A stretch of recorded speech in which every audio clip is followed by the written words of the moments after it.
کہتے ہیں جب ابن زیاد کے سامنے کٹی گردنیں رکھی گئیں، یہ اس وقت کھانا کھا رہا تھا، لقمے چبا رہا تھا اور شمر سے پوچھ رہا تھا، بتا یہ کس کا سر ہے؟ شمر کہتا ہے یہ اون محمد کا سر۔ یہ کس کا سر ہے؟ کہا یہ عباس کا سر ہے۔ یہ کس کا سر ہے؟ کہا یہ قاسم کا سر ہے۔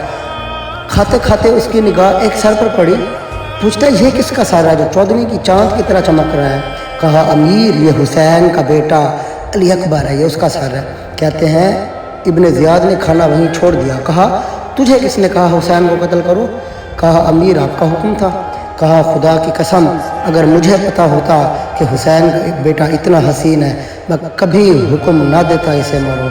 کہا امیر کیوں، ایسا کیوں؟